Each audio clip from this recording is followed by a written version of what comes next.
હવે ચોથા મુદ્દાની વાત।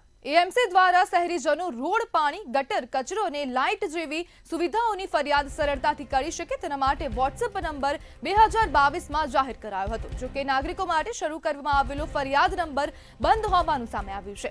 વોટ્સએપનો ફરિયાદ નંબર બંધ હોવાના કારણે લોકોને હેલ્પલાઇન પર ફોન કરવો પડે છે અથવા તો ઓનલાઈન ફરિયાદ કરવાની ફરજ પડી છે।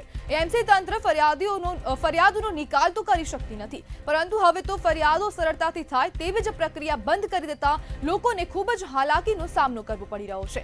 સમસ્યા નિરાકરણના રસ્તામાં જ સમસ્યા છે। જો કે વિચારવાની વાત તો એ છે કે શું એએમસીના સત્તાધીશોને આ ગ્લિચની જાણ છે ખરા કે હજુ પણ એએમસી તંત્ર ઊંઘી રહ્યું છે? હવે જોવાનું રહેશે કે ક્યારે આ સમસ્યાનું નિરાકરણ આવશે અને એએમસીના સત્તાધીશો હજુ કેટલા સમય સુધી દિવાળી વેકેશન માનશે।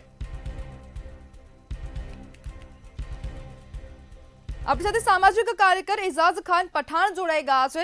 એઝાઝભાઈ, એએમસીમાં શું માત્ર લાલિયાવાડી ચાલી રહી છે? હકીકત સ્થિતિ એવી છે કે એ વાતો છે અને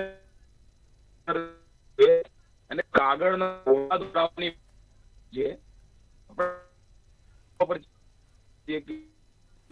વાળું જે વોટ્સએપ નંબર બંધ કરવામાં આવી રહ્યું છે, લોકો એનાથી પરેશાન છે।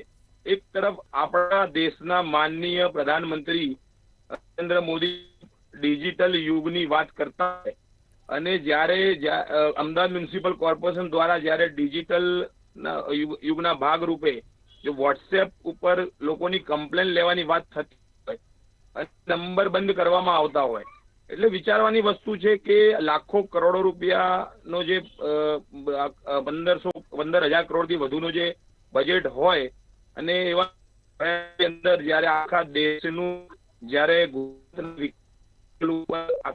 વાતો થતી હોય તે આ લોકો આવું કામ કરી શકે। કોર્પોરેશનના અધિકારીઓ ફક્ત અને ફક્ત પાછલા દિવાળીના 15 દિવસ પહેલાથી એમનું એક જ કામ લોકોથી જી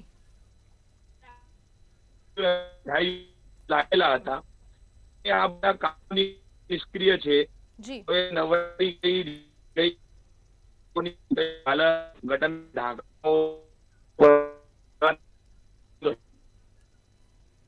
બિલકુલ એઝાઝભાઈ, જોડાવા બદલ આપનો આભાર।